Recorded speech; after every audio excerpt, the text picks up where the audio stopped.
vous écoutez Europe 1, il est 8h17. L'interview politique d'Europe 1, Jean-Pierre Elkabbach. Vous recevez ce matin Jean-Marie Le Guen, le secrétaire d'État aux relations avec le Parlement. Messieurs, c'est à vous. Bienvenue Jean-Marie Le Guen, bonjour. Bonjour Jean-Pierre Elkabbach. Aujourd'hui, entre la Grèce et l'Europe, je vais peut-être un peu vous surprendre, c'est la journée de vérité, de crise. On vient d'entendre ce que dit Alexis Tsipras à Athènes. Il ne veut pas entendre parler du contrôle de son budget par l'Europe et il maintient sa demande d'argent. Est-ce qu'il faut lui céder ?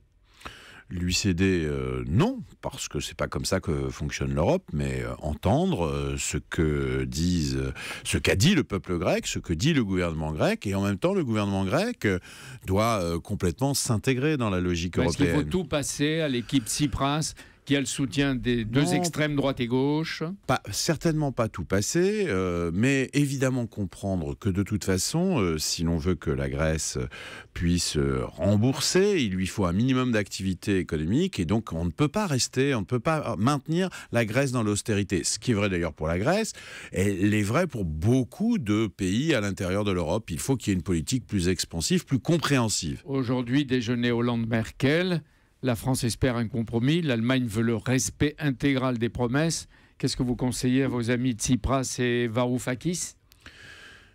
Qu'ils comprennent qu'ils sont en Europe et qu'ils veulent y rester. Ils ont manifesté un engagement très puissant pour rester à la fois en Europe et dans la zone euro. Donc il faut qu'ils donnent des signes. Donc il faut qu'ils comprennent qu'on ne peut pas simplement parler au peuple grec, qu'ils s'adressent à l'ensemble des peuples européens.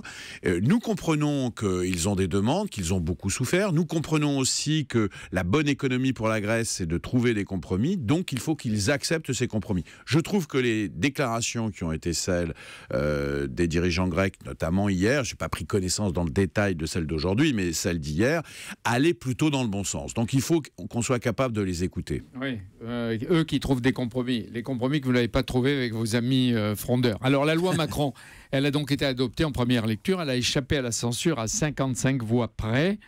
Le Sénat, qui est en majorité à droite, va recevoir le texte, il va probablement l'amender. Est-ce que vous allez, rabougrir le texte pour le faire passer un peu mieux ?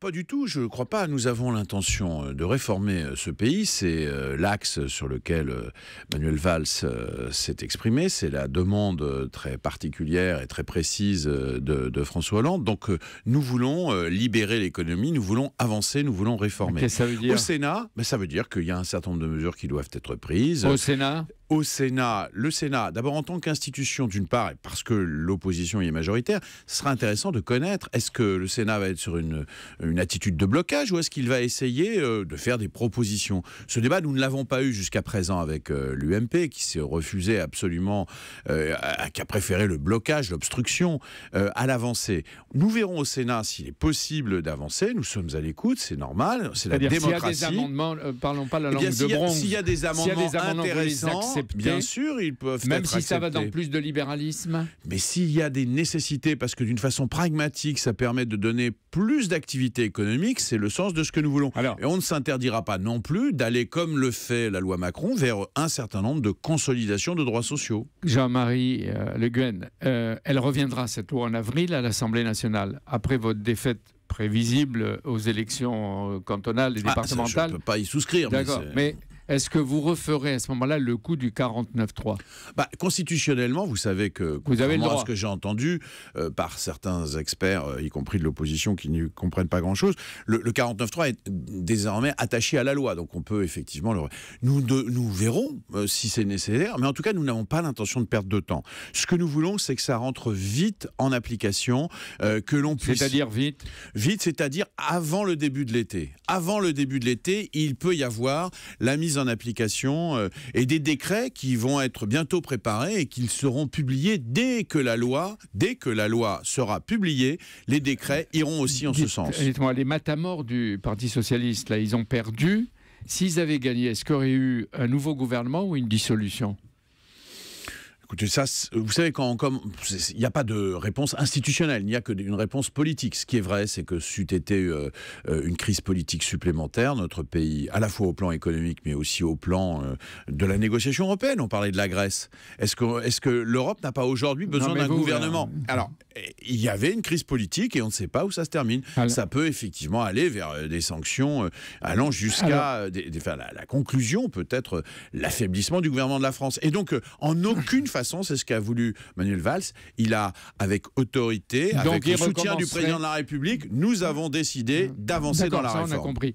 Et si les frondeurs, fossoyeurs de votre parti continuent, il y aura l'article 49.3, on est dans cette mouvance. Mais face au comportement aussi pitoyable et ridicule de vos amis frondeurs ou dits frondeurs, pour les prochaines élections, est-ce qu'ils auront droit, comme le disent les loyalistes, à une fessée électorale, à des sanctions? Vous allez les récompenser? Je pense que très sincèrement, l'électorat socialiste ne se reconnaît pas dans ces attitudes, ni en termes de solidarité, ni en termes de contenu.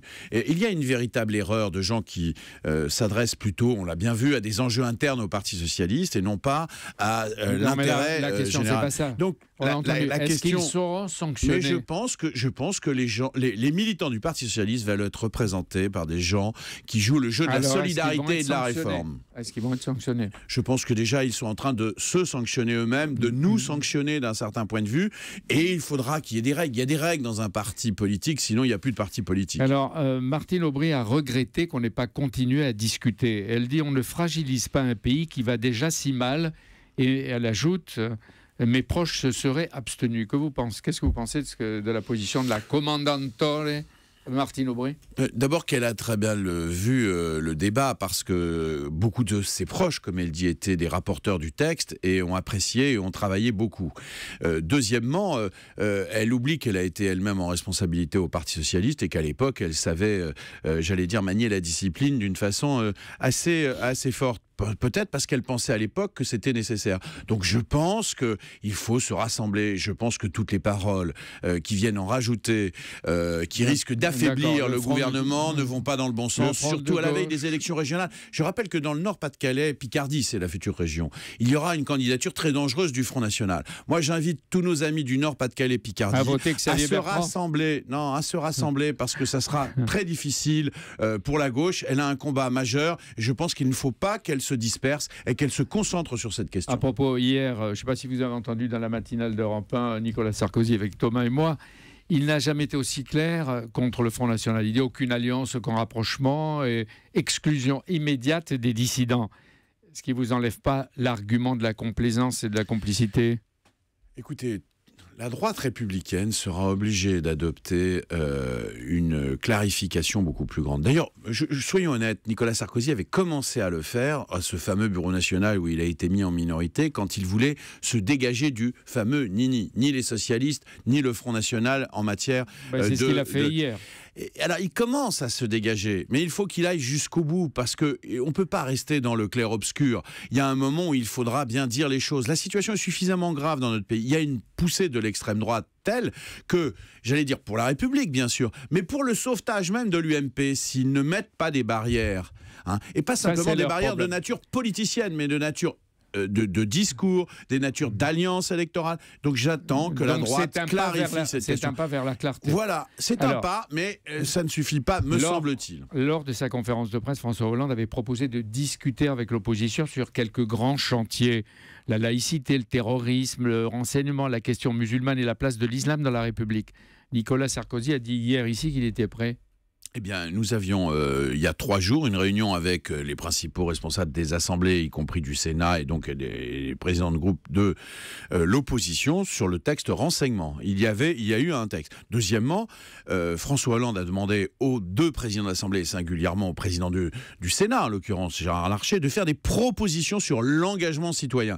Et M. Nicolas Sarkozy a écrit en son temps également au ministre de l'Intérieur, Bernard Cazeneuve, sur les mesures précises qu'il fallait prendre en matière de lutte contre le terrorisme. Donc il y a un dialogue qui s'engage. Toutes les formes sont possibles. Selon Jean-Marie Le Guen, le ministère de l'Intérieur, il y a 89 lieux de culte qui sont entre les mains des salafistes, soit 2 fois plus de fondamentalistes en 4 ans. Les mosquées prêcheraient aujourd'hui un islam de rupture, un islam radical. La laïcité est grignotée. Est-ce que c'est inéluctable ? Non, je ne le crois pas. Je pense que le Premier ministre a posé la question de l'islam de France. Nous sommes quand il dit, Manuel Valls, l'islamo-fascisme, contraction sans doute d'islamisme et de fascisme, Est-ce qu'il a eu raison? C'est-à-dire qu'il y a, dans une certaine forme de radicalisation de l'islamisme, un véritable fascisme. Oui, il avait raison. Quand, comme Daesh, on viole des femmes, c'est des viols de guerre. C'est pas un viol par hasard. C'est un viol institué. Lorsqu'on massacre de cette façon les gens, oui, c'est un fascisme. Oui, c'est une attaque à l'humanité dans ses principes les plus fondamentaux et les plus universels. Il faut appeler un chat un chat. C'est un combat dernière politique. Remarque, quand Christiane Taubira dit sur ITL au milieu de toutes sortes de propos concernant les djihadistes, il faut comprendre le jeune qui part en Syrie. Est-ce que c'est une position du gouvernement? Je l'ai entendu cette interview. Elle n'a pas dit qu'il fallait le comprendre. Il fallait, pour lutter contre l'influence du fondamentalisme, il fallait connaître les mécanismes psychologiques qui amènent des jeunes. J'écoutais sur votre radio cette histoire dramatique de ce jeune qui se faisait sauter. Ça nous interpelle tous en tant que parents. Hein. Comment c'est pour on ça peut que je vous faire... pose la question. Mais voilà, je vous ai répondu. Voilà, c'est le sujet qu'on a écouté en ouverture du journal de 8 Oui, qui heures était tout à l'heure. bouleversant et voilà, on est interpellé. Comment c'est possible? Mais est-ce qu'il faut les comprendre pour autant? Les connaître, lutter contre ces mécanismes délétères, mortifères, ce suicide que l'on voit trop souvent chez ces jeunes. Merci Jean-Marie Le Guen d'être venu en direct sur Europe 1 ce matin. Dimanche, Jean-Pierre, vous serez au Salon de l'Agriculture avec Xavier Belin, le président de la FNSEA, principal syndicat agricole. Rendez-vous à 10h pour le grand rendez-vous Europe 1 ITL.